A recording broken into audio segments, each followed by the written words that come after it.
Well, I start. It's the biggest challenge that we've got as hypnotherapists is to overcome the fear because, in my experience, the only thing that ever stops somebody from going into hypnosis is fear. Mm, yeah. So, I've heard people say, "I can't be hypnotized."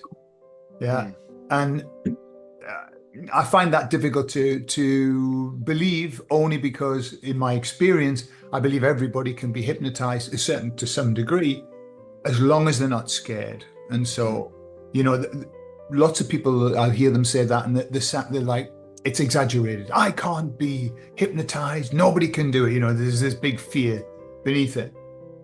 So that always, for me, it's something that needs to be addressed right at the beginning with a question of, do you have any concerns about going into mm. hypnosis?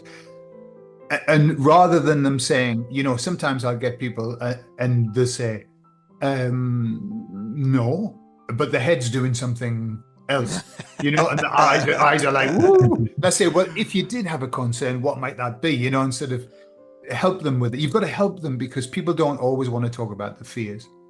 So, yeah, I think there's an element of um, you must get that sorted Mm, within the early contract with that person. What yeah. do you think, Jack?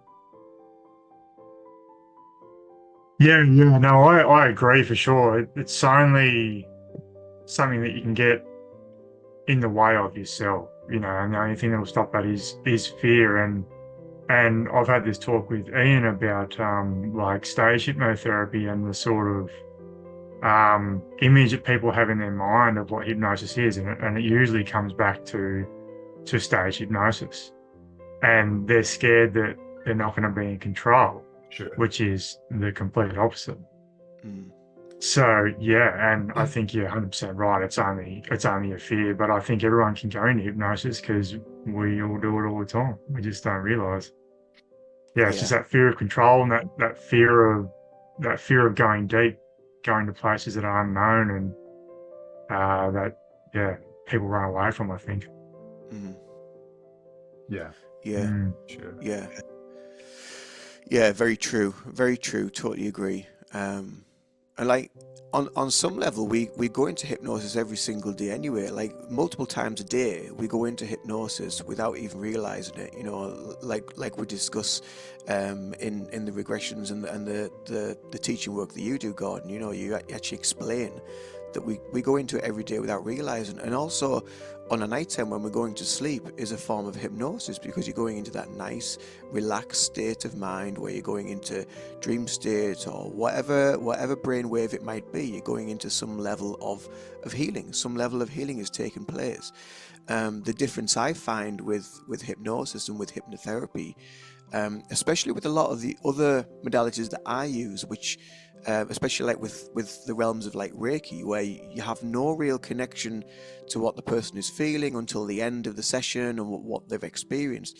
But with hypnosis, you're going along that whole journey with them, step by step, and they're giving you the information that you need. You're asking them the questions that you need to ask them, and they give you the answers.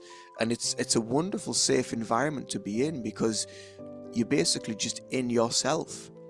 And do you think that's where a lot of people also find fear, is just to look at themselves, to go inwards? That's a big thing for a lot of people, I think. Too right, and this is a little note that I made. So you've uh, shimmied into that very beautifully. One of the because as Jack said, one of the only reference that people have is stage hypnosis because clinical hypnosis is not very entertaining to Mm, watch. It's a yeah, bit boring, really. yeah, Unless you're actually within it or guiding it. And so what people have watched is that these are apparently people don't have any control, and apparently they can do things and say things and be things that you wouldn't want to do or say or be. And so what they fear is that in hypnosis they are going to blurt out all of their secrets, mm, and they're not going to be able to hold them back. And of course, every single person, we all have secrets, things that we just don't want to be telling people, especially mm, if there's not that level of of confidence that you can get with your clients. And so what I say to them, I explain that at all times you are in control. I'm just a guide. But I often say to them, and don't worry, you don't have to tell me all your deep and dirty secrets. You can keep them, hold them Yeah. back. Yeah. And that's, most people will laugh, but I think it puts their mind at ease as well. Of, oh, thank God, Yeah. Yeah. Yeah, very true. What's your thoughts on that, Jack? Oh, he's frozen. Oh, There he is. Cool. I think my internet's not that great. What are my thoughts on that?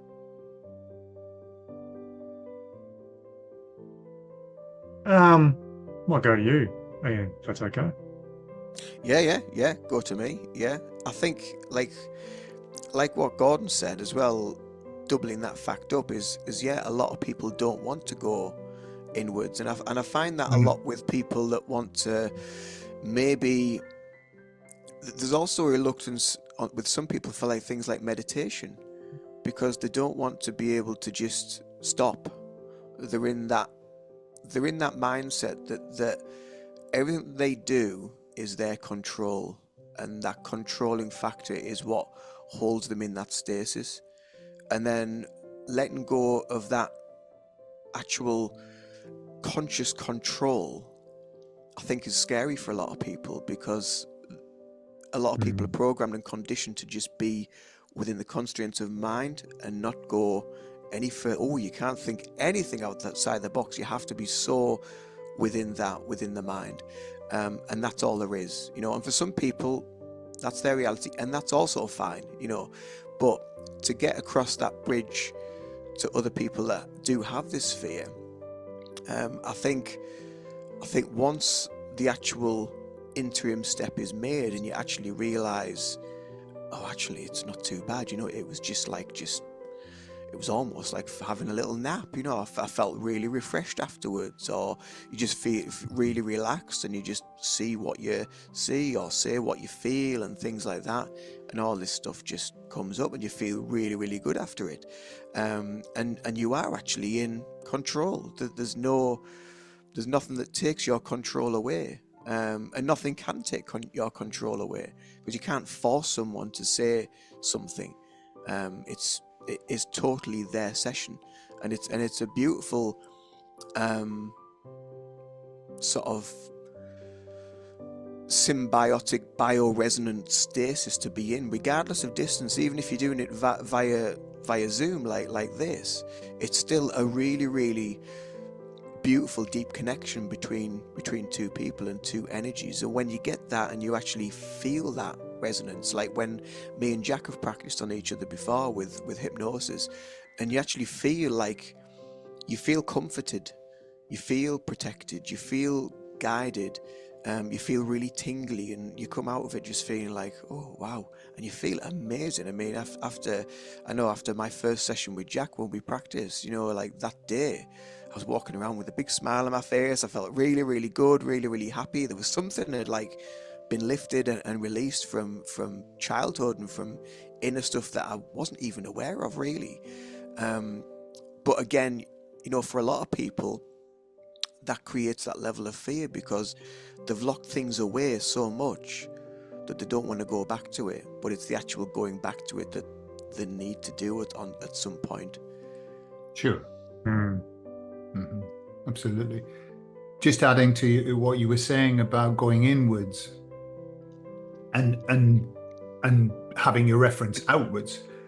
We have a society that's been really manufactured to make everybody's awareness go out to your phone. It used to be television, and now it's a phone. And when I stopped watching TV, I looked at the stats, and the average person was watching 40 hours a week of TV, which is like a full-time job. Yeah, 40 hours. Yeah. I think with phones probably is more than that now. I think we're probably running fairly high with the younger generation, because they're not even able to walk along the street without checking the messages and stuff. And so we've got this external all the time. It's external. So that's a big negative with hypnosis, where we say, actually, no, we want you to go inside, put your phone down, close your eyes and go inside. So that's anathema to many people now. They haven't got that, that pause that perhaps we used to have a long time ago, where we just sit and think, or just sit. The other side of it is that, and that's something I can relate to when I first started getting into this, was that when somebody doesn't like who they are, and let's face it, when people who are coming for therapy, that's the vast majority of people, they don't like a certain part of them. And, even to the point of self-hate or self-loathing, why would you want to look inside? Why would you want to take a look at that when you've been running from it? It's the shadow. You've been running from the shadow. And so I think that's another thing that we have to overcome, is that when you look inside, don't worry, you're not going to see hell. It's not going to be a horror show. I mean, there are going to be dodgy things that we're going to have to deal with. But I think that tends to go away after the first session. Once they've had one session, they understand much more what it's about. It's like the fear's gone, and it's like, oh yeah, I know what that place is now. And most people, even when they just go there, they say, oh, I know this place. This is very familiar. I've been here many times before. It's not something like, wow, I've never been here before. It's like, oh, right, this is what he's talking about. So I think there's a couple of things that self-hate, I think, is a biggie. It's a challenge for us to overcome. Yeah. Yeah, that first session thing, that really rings true for me, especially because my most popular therapy is the Reiki, but it's always the same with that first, especially one-to-one, when it's in person, and they've never experienced Reiki before. They don't really know what it is. Most people still don't know what it is, but they know it's very relaxing and they feel really good after it. But that first session, it's always the same with their energy. It's just like, you can feel there's like it's not like a block, but just with them you can just feel the mind is like constantly ticking over, like what's supposed to happen now, what am I supposed to feel, what am I supposed to do, even though you've told them to just lie there, close your eyes, take a few nice deep breaths in, just relax and just allow me to do the work that I need to do, and then at the end of it you can come out of it and we'll discuss what's happened, the process and what have you. But that first session is always the same. It's always like you can just feel the energy that it's just like they're not quite sure. Second session, totally different, because they've experienced it, they know what's going to happen, they know what I'm going to do. I'm not going to start shaking sticks around the room and acting weird or do anything like that. They know the process, and it's exactly the same for the hypnosis, and I think it's anything in life. There's always that element of fear until you do it. It's like a child taking its first steps. There's that element of fear, being like, oh, what if I fall over? And straight away from childhood, we've got that fear already ingrained into us. But I suppose when we're a child, it just bounces off us a lot easier.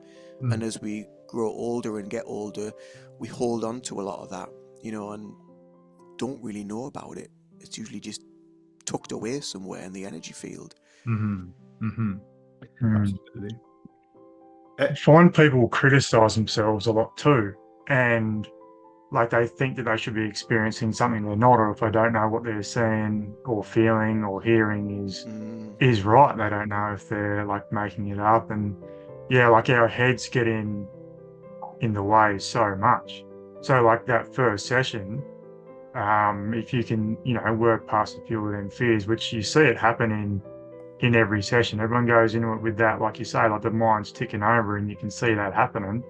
But then providing that safe space and allowing them to let go just that once, and then once they learn that it's okay and what they're doing is fine, then the walls just seem to fall down. Yeah. But I've had that before, like one I've been working with recently, yeah, she was criticizing herself quite a lot and didn't know whether she was like doing things correctly. And you have to reaffirm and say like everything that happens is happening perfectly for you and is exactly how it is. So it's just about helping them, you know, let go of that control and falling into it. Good point, Jack. And it made me think of something. When people are going into hypnosis and they've never had hypnosis before, they've got no idea whether they're doing it right, wrong, whether it's working, whether it isn't working. And that's where our job is to come in with that's perfect, that's right, just like that, exactly, that's it, well done. And and it's an important part because it then, I mean, for many reasons, it's important to say, that's right, well done, just like that, more of that. That encourages them, but also you're talking to the unconscious mind, because the unconscious mind is saying, well, what do you want me to do here? What am I supposed to be doing?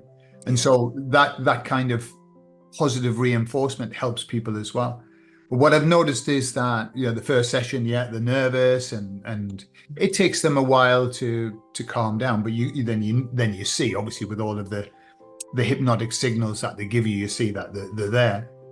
But then if I've got clients that I've been working with for maybe, I don't know, 3 years, 4 years, off and on. And so I'll say to them, so are you ready to go into hypnosis? And they say, yes. Okay. But it isn't right. So that I don't need to say, right, to close your eyes now, when you're ready, or feet flat on the floor. They just go into it. But they're actually, when I look at the face becomes flaccid. They start displaying all the early signs of hypnosis just by me saying, are you ready to go into hypnosis? So it's like, once that fear is overcome, it's the most natural place to be. And then we get hypno junkies who just want to be there all the time because it's so lovely. Yeah.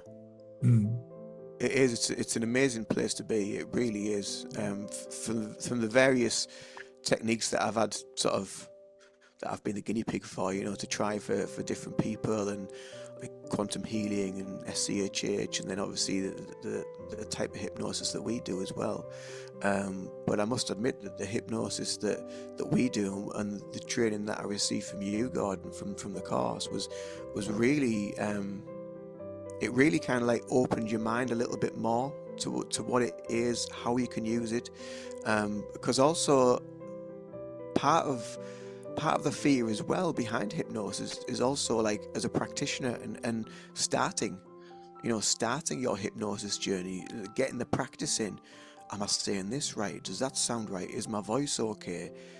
Are they getting too relaxed and falling asleep? Because all these different things can happen, and then we start to have the same effect, where then we start to overthink too much, rather than just trusting and going with a nice flow, and then just building your practice up and learning from the mistakes. And again, that's something we do from childhood. We just learn from the mistakes and we write ourselves. And I mean, Gordon, I mean, you teach this stuff now, and you teach a lot of other stuff.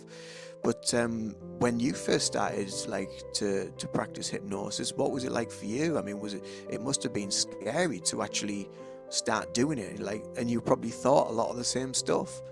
For sure, yeah.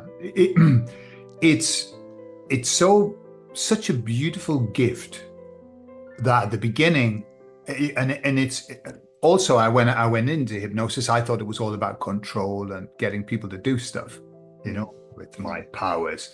And I was thinking, wow, this is a very, very, very strong, big skill. Am I going to manage it right? Am I going to do the right thing? What if I say the wrong thing and I make somebody ill for the rest of their life? What if I give them the wrong suggestion? Whatever. And so at the beginning, what I did was I learned hypnosis with scripts, and I was just tied to my script. I learned the induction. Okay, the induction, well, you can get that pretty much off pat. But then my question was, what the hell do I do when they're in hypnosis? Where do we go now? And so I joined a website that had like thousands of scripts. And so I paid the the money, and I started downloading all the scripts, and I had a script for everything.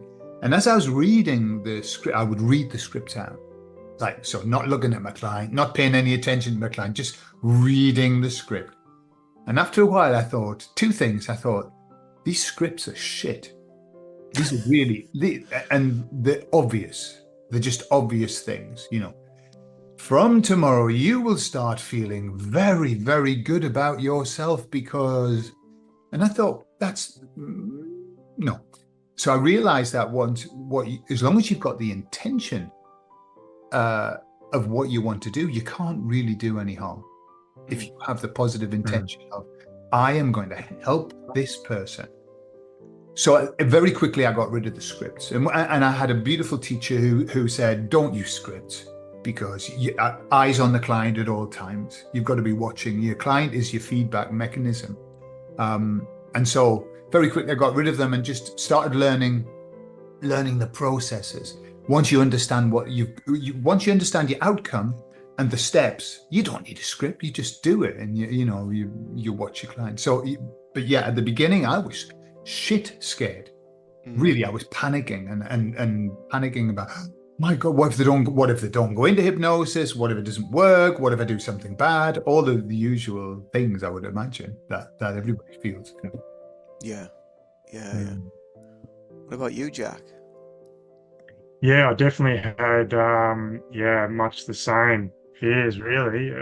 One thing that I found so beneficial was, like what Gordon said, was getting rid of the scripts and just holding that intention and trusting my channel. And when you can get rid of the script and you can focus on the client, then you can really see what you're saying and what's making a difference and what's not. Whereas I feel like when you're trying to read a script and you're losing that connection, you sort of lose track of where you are to where they are. That was just in my experience anyway. So I sort of just try to go more with the flow now, and it's not so much about, like, what I'm saying is important, obviously, but it doesn't have to be perfect. Yeah. You know, and if you do slip up, say something that's a bit off tone or whatever, and you'll notice it in your client. If that doesn't resonate with them, then the energy will change. That's the way that I view it anyway. So then I change what I say, and I'm just watching them, and then the more connection you have with them, the safer they feel, and then the deeper they go, and then the deeper you go, and then the more transformational it is. But yeah, definitely had a lot of fears around it, because it is obviously such a powerful, beautiful tool, and a lot of fears around, like, can I handle this? And a lot of imposter syndrome for sure. Like, who am I to be handling this? But like Gordon said, it's all about intention. Yeah. I've seen a few posts on different spiritual groups on Facebook and what have you, and one of them's really quite a nice heart-centered group where a lot of them are just full of egotistical people wanting to find whatever. But this one's a really, really heart-centered group, and I quite like a lot of stuff that people talk about on there. And there's been a lot of people that have been asking about past life regressions, wanting to go to past lives. They wanted to find out who they were in past lives, to understand why they are like they are in this life. But there's also been a few people that have had past life regressions that have said when they've come away from the past life regression that they've never been right and they feel really, really ill, and there's a lot of stuff that's gone on that's really affected their life negatively. And so I'm going to throw this to Gordon anyway, because but what would you say in that sort of circumstance? What would you think has happened? Would you say it was a practitioner, or would you say it's something that the person needs to go through to release? Because as we see with spiritual awakenings and things, life falls apart and you lose everything and then you have to rebuild again. Sure. Is it that, or is it a combination? What's going on? Oh, well, the first thought that comes to mind is that when you do a past life regression, there are some very important steps that must not be missed out. The reason is, and I've done, I don't know how many past life regressions I've done, but many. The vast majority, I would say 95% of them are traumatic.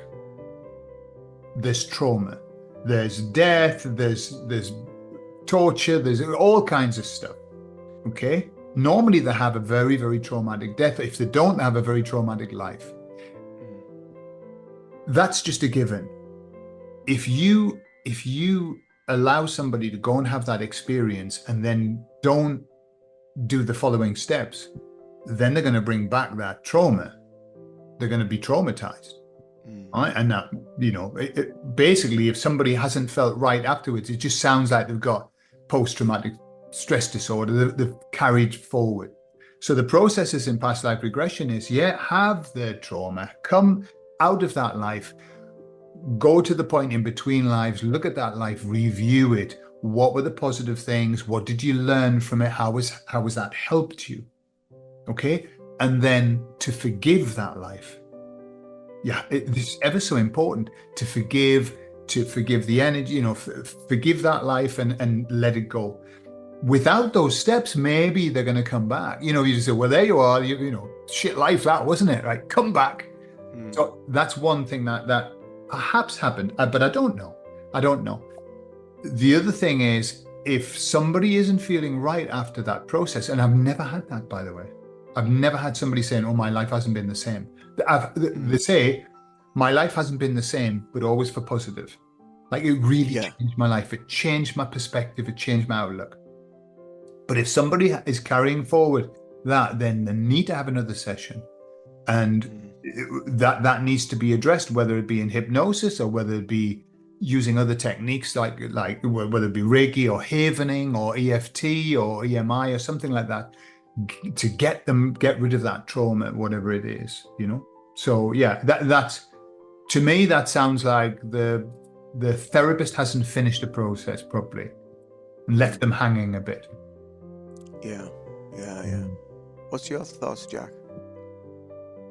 Yeah, I would say the same thing. Like, obviously, something's been stirred up and hasn't been dealt with. It'd be no different to a trauma from this life, going back to childhood, stirring it up, and then bringing them out of hypnosis and letting them go on with their day. They're going to feel terrible because you haven't finished the job. So whether it's from a past life or here, I think that's all it is. I think it's just an unfinished process. For sure. Interesting, yeah. I was like, when I read it and I looked at it, and I was kind of like feeling the same thing, that like something's not been finished off right, something's not been completed, the process hasn't been gone through like sort of fully. Because I think, again, with a lot of modalities, a lot of people want to learn this stuff because these days everyone wants to be a life coach, everyone wants to be a healer, everyone wants to be a guru or whatever. But are they doing it for the right reasons? Are they doing it for the betterment of themselves first, and then to be able to help others? Or are they doing it for the label, to feed the ego, which way they're going from? Because as well, if that happens to somebody and they don't know what's going on, and they tell other people, oh, well, I had this, and my life's not been the same since, again, it starts to generate that level of fear around hypnosis, because it's like an ongoing thing. And what we were talking about before as well a little bit, we were talking about the energy between yourself and your client, and I mentioned where we're in this sort of symbiotic bioresonance state together wherever we are doing the hypnosis. And we touched a little bit on the fear of the practitioner, and as well, if you're in a little bit of level of fear, they're actually aware of that just from subconscious cues, from the way you speak, the way you hold yourself. If you're just using scripts and you're too robotic and you're not looking at what they're going through and what they're experiencing, and something with Jack's session when we did one just the other week, and there was a lot of you were going through a fair bit within the body, weren't you? Like stuff that was like being released on some level, and he was moving, and I could, like, every now and again I could see things like moving out of his physical body through the camera, and I was thinking, shit, like what do we do now? Where do we go from here? But it's but you kind of like have to just like you've said in some of your courses before, Gordon, where you just inside you might be going, holy shit, like what do I do now? But on the outside you have to be, that's right, just let it go, go with the process. Those tears, Because every tear that falls is a part of you that's healing, you know. yeah. But it was fascinating as well, and it was really good for me because I've never really seen that, you know, in someone to experience that and go through such. I mean, when we went to the higher self with you, the change from how you were to the higher self, and the higher self was just like, bang, there's the information, you don't need any more, that's it, you know. And I'm just like, oh, right, okay. Whereas some people's higher selves, they give pages and pages of information. You're struggling to keep up with what they need to say, and I think that's again like a higher self thing. A lot of people aren't aware of that. To try and explain that as well to people. So I mean, I always try to explain it, you know, your higher self is like the highest aspect of you. It's your oldest best friend that's been with you forever and knows everything about you now and forevermore. So you can only trust your higher self. But I mean, would you guys sort of describe the higher self any differently? How would you term it?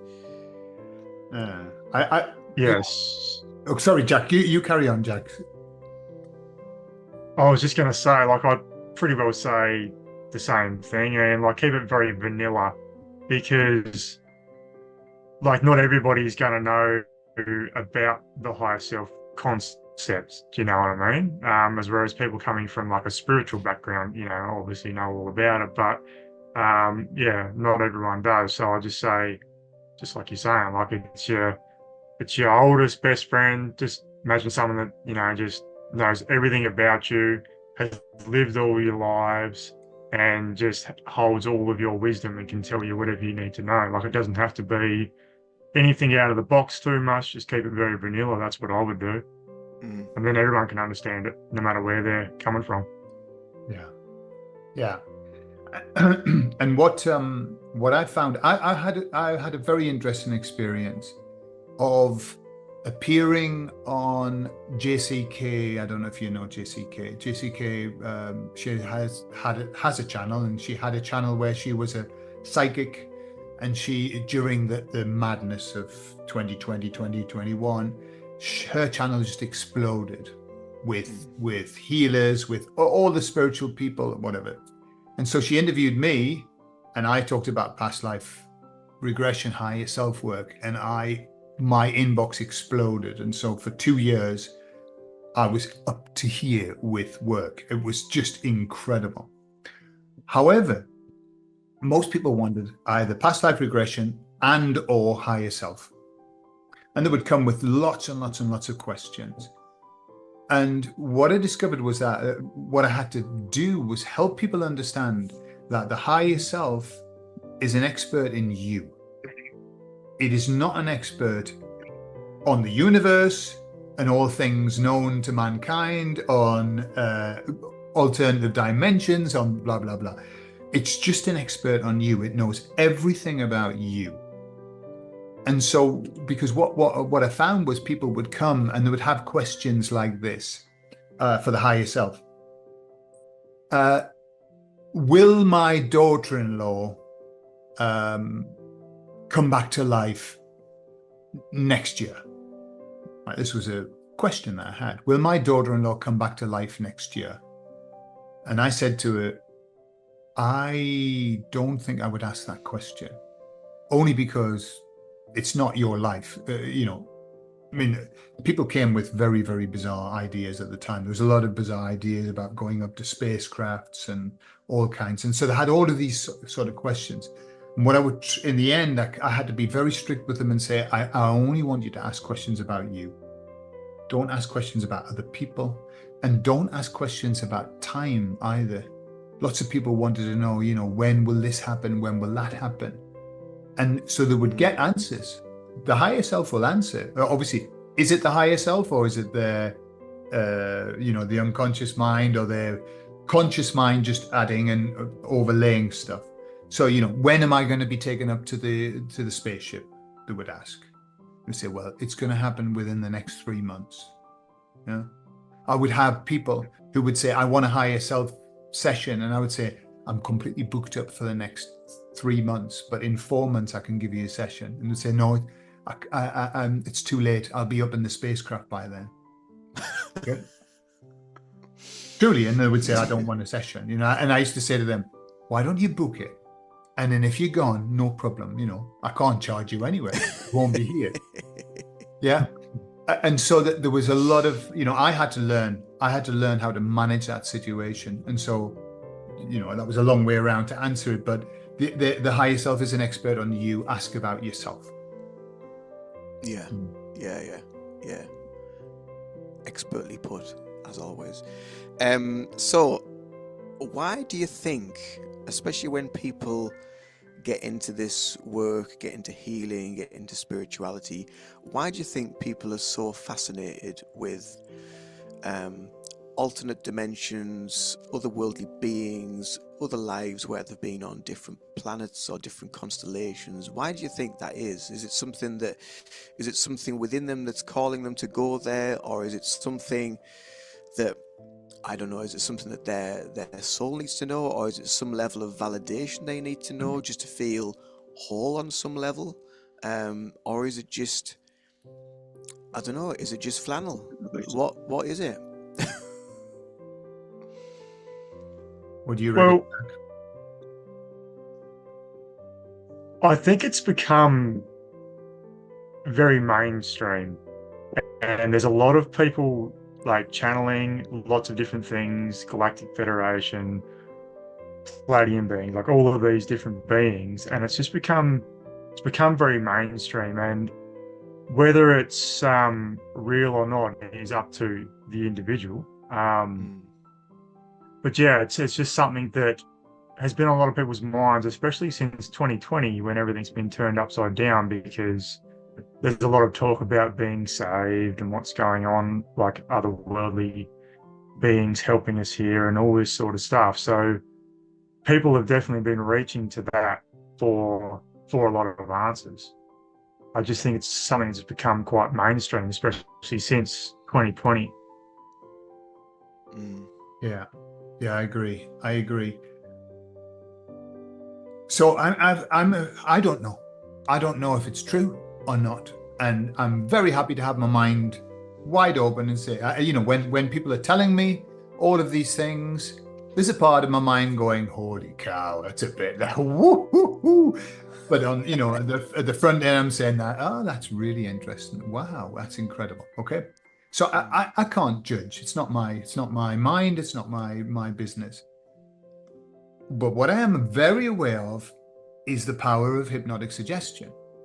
The hypnotic, and we use it all of the time, but on purpose.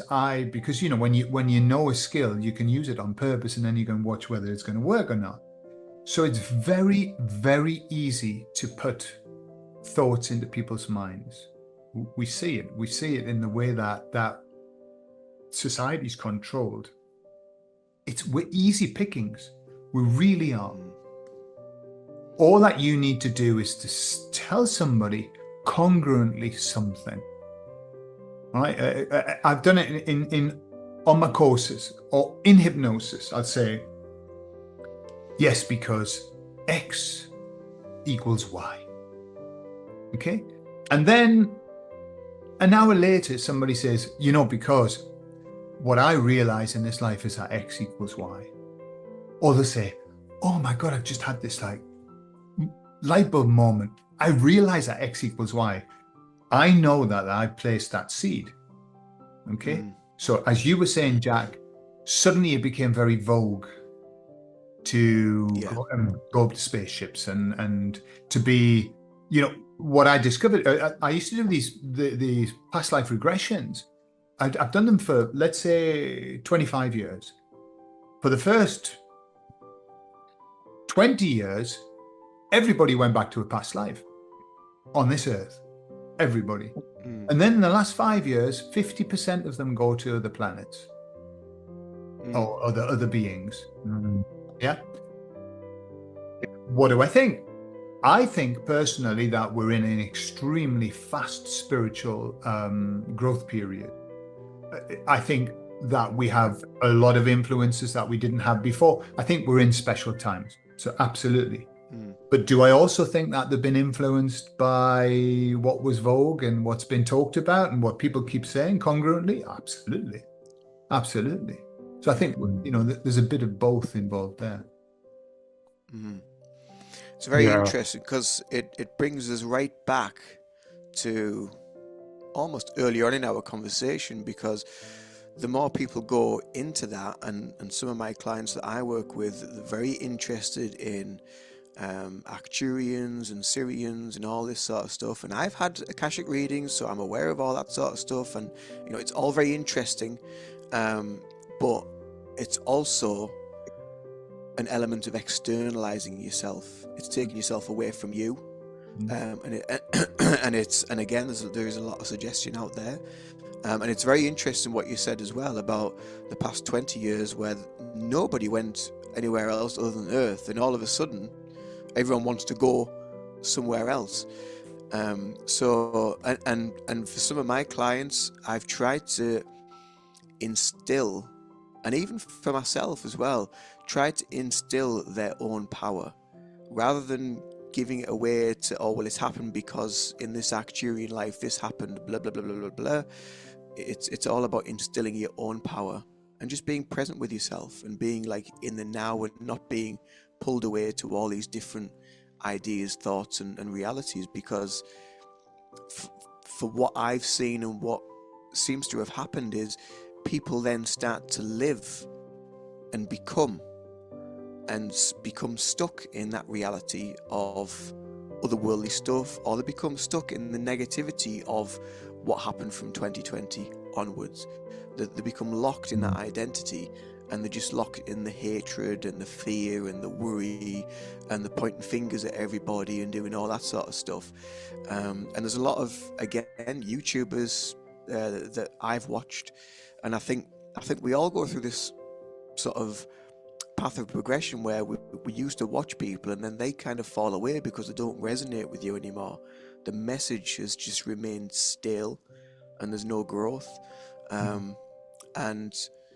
that's where I find a lot of growth now is like just being within the self, being inward, listening more to yourself and being in tune with your own being and what's right for you, rather than being too much out there. But it's good to have an open mind on some level, to be open to that sort of stuff as well, and just say, hey, well, if because I mean, some of the Akashic readings I've had, that it does bring in some meaning and reason as to why certain things do happen in my life and why I'm the way I am. So yeah, it's just very interesting. It's just very interesting stuff. Yeah, but yeah. If I can just add, Everyone's journey. Sorry, Jack. It's your turn. Oh, you're right. You're right. You can go. No. You carry on. I've got mine written down, so I won't forget it. Right. What was I going to say? I put that suggestion of the word "forget." You see, that was very bad of me.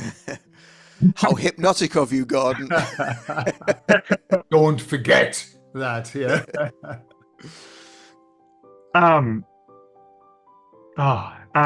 Yeah, we definitely do externalize things. I know, like a massive part of my journey has been finding on my inner journey in hypnosis or deep meditation or whatever, what I expect to find. And going back to the past lives, I've done a lot of past lives where I've been in it and I'm like, this doesn't really resonate, but what I'm getting is I'm getting a scene that's playing out, which is right for me. And it's holding the lesson that I needed to learn anyway. So yeah, that was just an interesting thing that I found on that. And also I resonate with what you say about people searching for, like going back to the galactics and whatever, they're searching for something outside of themselves.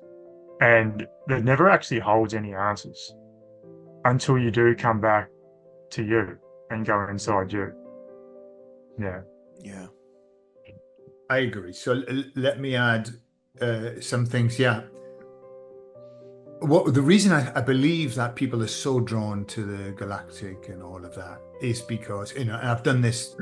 I've asked a lot of people, especially through the channel, would you like to come back here again? And most people are saying, no way, man. I'm not coming back here. No, I'm not going to experience this again. And so there's this draw to all the places to go to are always lovely, by the way. There's not like another worldly place that's horrible. No, they're always beautiful places. And so I understand that people are drawn to that. Let's get away from this heavy 3D painful place. But rightly enough, both of you said somebody, I don't know who said it, but it was funny when I heard them say it, and they said, most people are worried, is there life after death? And the big question is there life before death? Most people are wondering what they're going to do in the next life, and they don't even know what to do on a Sunday afternoon. The first job that we have to do, I say to people, they come and go, I want to do, they've clearly got lots of issues. They tell me they've got lots of issues, and they say, I think that some past life regression will be the right thing. And I would say, well, first of all, if you knew how to fix your problem, you would have fixed it by now. Is that not right? Yeah. So I think you let me decide what the best thing is for your process.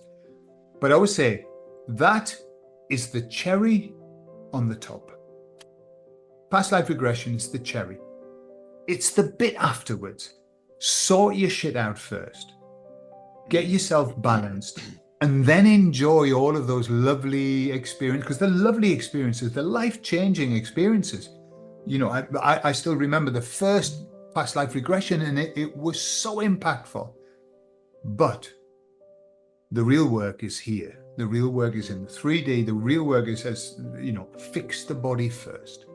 Fix yourself first, and then enjoy all of that. And probably what happens is once you fix yourself properly, you'll have different experiences when you do your other stuff, and you go off to talk to your higher self. You'll have very, very different experiences. So yeah, I wanted to add this because I think it's so important about fear for hypnosis, and just to open it up, demons, demonic possession. And that most Christians, if they believe the Bible, know that hypnosis is linked with the devil and with demons. Yeah. So it's a very, very big deal. And especially now, because, for example, I don't know if you've known, for example, the lady I was talking about, JCK, she was a psychic and did psychic readings. Now she's converted. She's turned to Jesus. And so she's denied all of that past. And so she's saying that it's demonic. Okay. So there's also this big shift. It's toward faith rather than toward Christianity. There are some people moving toward Christianity. So that's another issue that we've got to overcome with hypnosis is it linked? Can you be, if you're in hypnosis, can a demon come and enter into you? What's your opinion? Yeah, that's a really, really good question. And I think it actually ties in quite closely to what me and Jack were talking about, because we were talking about entities and things like that the other week. And it ties in really, really well with that.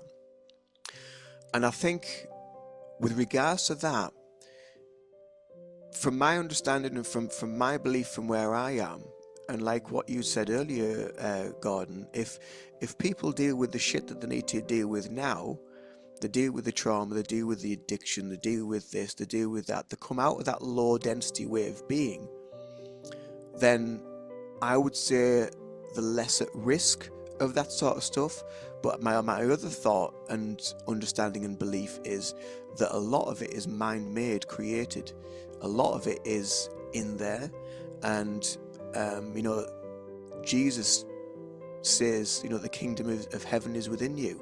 And a lot of the Bible is actually pointing back to us to say that, we are the creators of our own reality. And if that is the case, our mind is the heaven or the hell. Our mind creates what we want it to create. If we think we're being attacked day to day by entities and demons, then we're going to bring that around. But if we think we're living a high vibrational life and things flow and everything gravitates towards us when it needs to, that is what it will be. If you think that every day is shit and nothing goes right, that is what it will be. If you live from your heart space, which is what a lot of Jesus' teachings was about love, and you live on that vibrational love, and you connect to your consciousness, that is where your life will be. It will just be open, and you'll just be present to everything. And that's what a lot of teachings that the Buddha and people like that are talked about as well. Just finding that inner peace and stillness. So that's my thoughts on it. I do have an understanding from other beliefs such as shamanism that you got the lower realms of things like that, where there's all the baddies and the ghoulies and things that are down there. But again, it's another level of belief. If that's their level of belief, then that's what it is. So I think there's a very fine line without sort of stepping on anyone else's toes of what they believe and what I believe.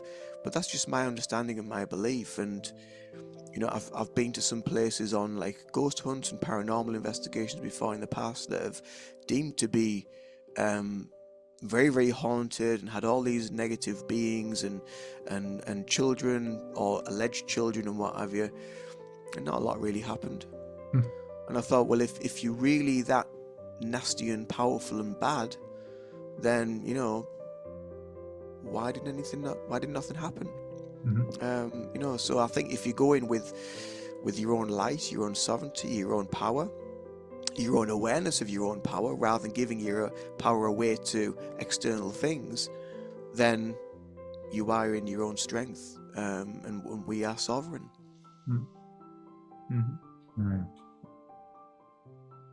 Yeah, I totally agree. Like, your beliefs create your reality, and everything is a mirror of you.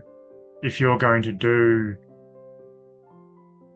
any sort of inner work and you're holding a very, well, not even inner work, just life in general, if you're holding a very low vibration and you think that everything's out to get you, then that's just what you're going to see, because that's what you're expecting to see. And it's no different to the good stuff, like coming from love. Like, if you believe that everything's here to support you and everything's here to show you love, and that's exactly what you'll find. I totally resonate with everything that you're saying there, Ian, sure. Sure. And we've got to be careful that we don't give our power away. If you go into any situation expecting to not have power and expecting to be overpowered by something, then again, you're creating that before you're even there. I agree entirely. So what I'd like to add to that is that just as we had all of the galactic and Arcturians and all of that was very vogue. Entities became very vogue, and some very key, what you would call people in the truth movement start talking about demonic attacks, entity attacks, and stuff like that. And suddenly, my clients then started talking about them as well. What a surprise! Yeah. I've been doing hypnosis for 25 years. And never, ever, ever have I had a demonic attack. Never, ever. Not once. So either I'm extremely lucky or there's something else happening. However, I have never expected to have one. In fact, it doesn't even enter into my ken that would happen. Why? Because my intention is so high when I go into to work with people that there's no room for any of that. In my opinion, there's no room. The rooms. If the room's filled with light, there's no room for any darkness. So that's am I denying parasites and entities? No, not at all. No.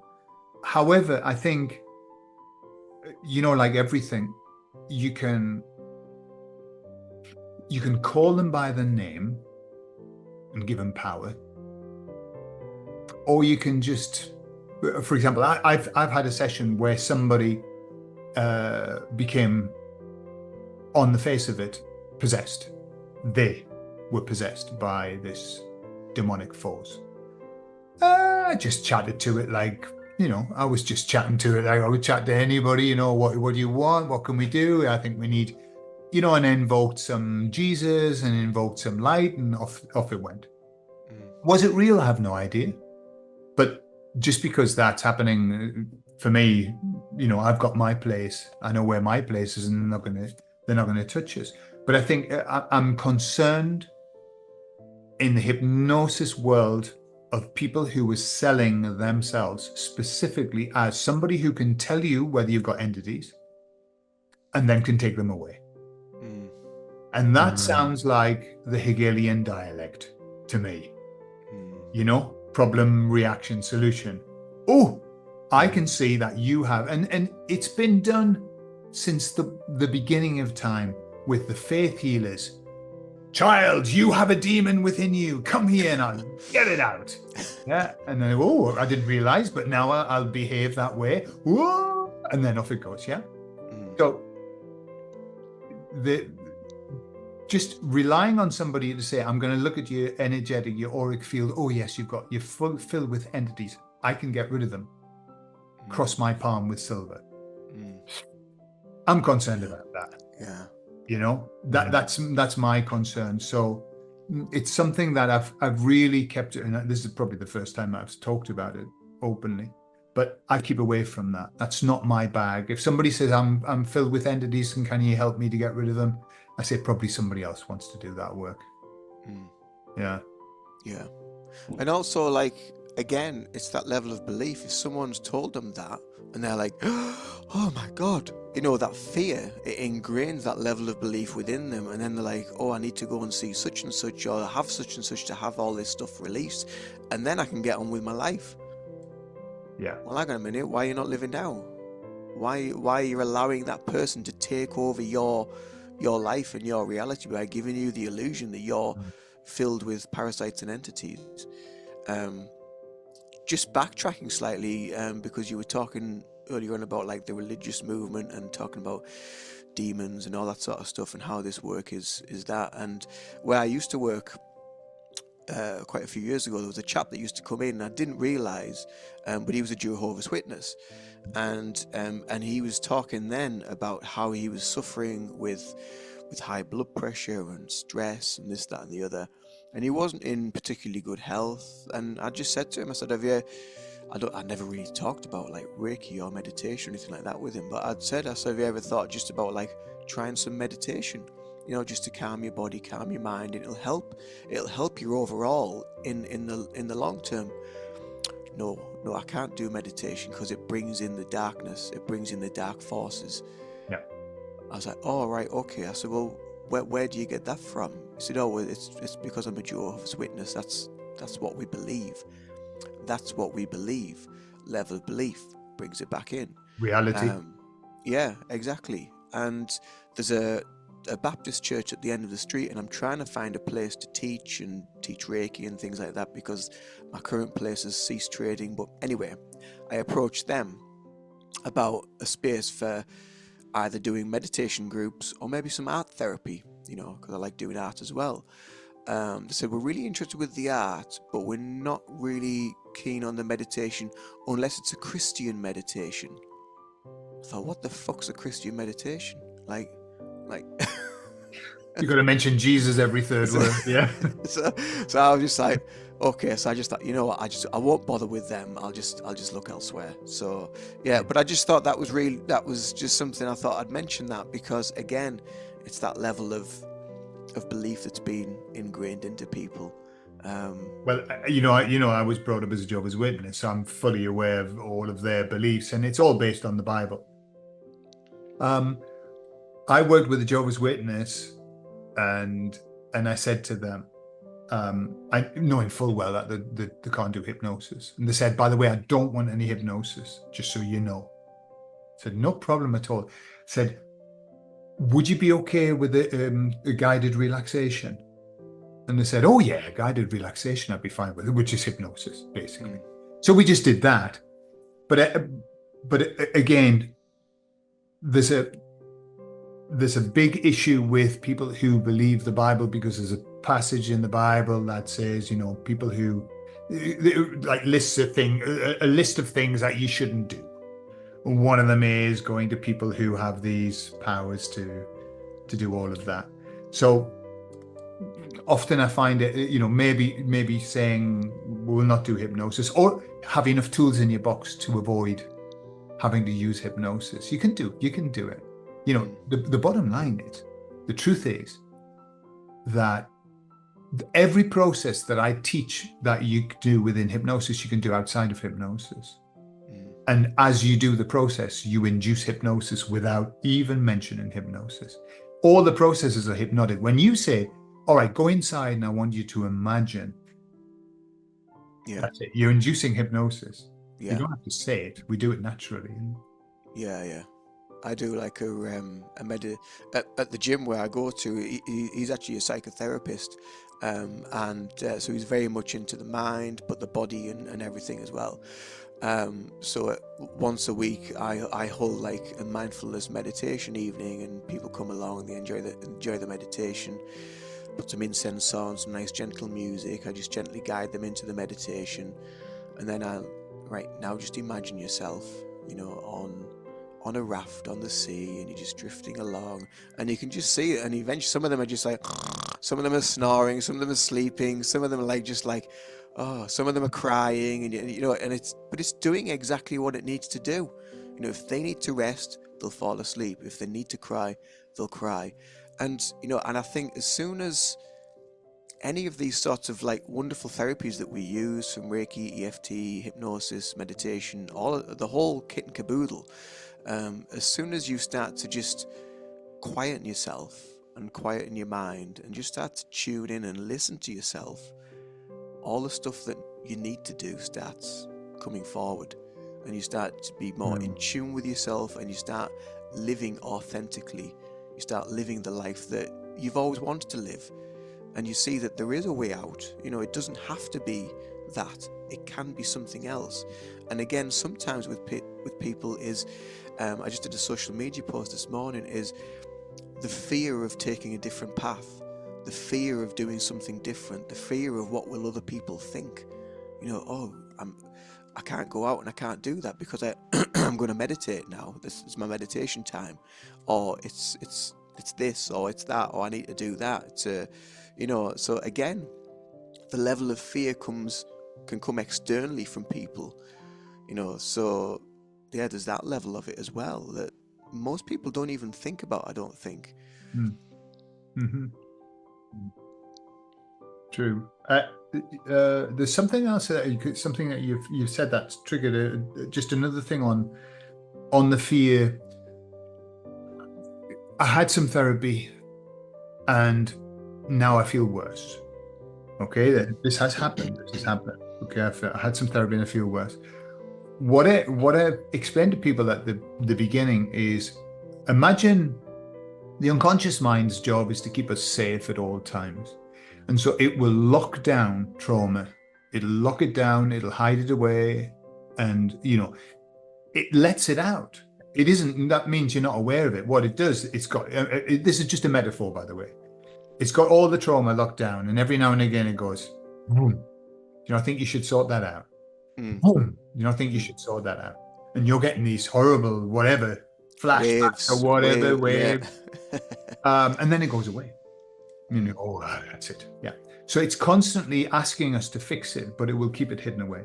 So then you come to the point where you go, I'm going to have to get this shit sorted out. And you go and find a therapist. And then there's this good rapport that you've got with the therapist. In the first session, the unconscious mind's like this, saying, can I trust this person? Is this person going to fix? Is this person going to be able to fix these problems? If at the end of the session, the unconscious mind thinks, yeah, definitely, it starts unpacking the box and going, right, let's have these out then. Yeah. Because he can help. So what I take that as a very positive thing when somebody says, I've had a session, now I feel bad. I say, that's fine. We need to keep going. Now it's all been unpacked. It's like it's opening Pandora's box, basically. So it's not a negative sign. It just means, hey, we haven't finished. We've probably just started. Mm. You know. Yeah, for sure. Yeah, I've had that with well, most clients in the past, to be fair, where they've had an in-person Reiki session or a distance Reiki session. Then after a day or two, they start like they'll message and they're like, "Oh, I don't feel right. I feel really, I feel like my energy's all mixed up, and I'm not really, I don't really know what's going on." I said, "Right, that's good. That's a good sign. It's a good sign that we've actually started the movement of your energy. We've stirred things up a little bit." Yeah. I said, "Right, come back." I said, "Just give it a couple of days. Come back. We'll do a meditation, and let's meditate on it. Give me the information that you've got to give me. I'll design a meditation and we'll work through it step by step, and we'll create a package for that. And then give it a few days after that to see how we feel, and we'll go from there and see what's what." And that's how I do it. And I like to give them just a few days, just leeway, just to see, because all that stuff needs to come up and then be integrated, and that can take. It takes as long as it takes, really, but usually for a lot of my clients, it's maybe a week or two. Yeah. And then they'll come back like, "Oh, I feel settled now, right, okay, I think I'm ready to go again." So yeah, and it is a process, and maybe that's something people are scared of as well, of going down that process. Sure. Yeah. Anything to add to that, Jack? Yeah, I just find it interesting how it does unpack, and it's all because the subconscious knows how to heal, and like we know how to be healthy, like that's our natural state of being. And I just find it so interesting how when you do like open that up and you start working on something, how the layers just naturally unfold. And it's like, oh, all of a sudden I've been thinking of this memory or whatever, and then that triggers something, and then you work on that, and it's like this next thing pops up, and and I think it's just I just find it, yeah, really interesting how natural the process is, Mm. and how, yeah, the subconscious just really gives you what you need. And if you're in a state where you can handle a lot of things, you might get a lot at once. But if you're in a state where you can only deal with so much at that point in time, then you might only get drips and drabs. And it's, yeah, not something that you can really, like say when there's going to be an end. But it's, yeah, I just find it very, very interesting, and it's all divinely timed, in my opinion. Yeah. Yeah, absolutely. Totally agree. But yeah, I mean, we've been chatting for over an hour, believe it or not. So I'd like to thank you both for joining me today on this discussion about hypnosis and fears behind discussion. We'll have a quick chat off cam afterwards. But thank you, Gordon. If you can send me all your details, I'll link everything below in the descriptions box on my channel, or head over to Gordon's channel, where you can see this video there as well, and all our details there as well. So until then, and Jack, you're in the process of starting a YouTube channel eventually, I think, but Yeah, we'll see what happens. We'll see what happens. Go for it, Jack. Go for it. just do it, as Nike says. Yeah. Right. Thanks, guys. And thanks a lot, Ian, for organizing Thank this and you. having the idea. I've enjoyed Oh, it. you're welcome. Yeah, and keep your eyes Yeah, peeled, it's because been great. hopefully we're going to do a few more of these in the future. Okay, cool. Sounds good.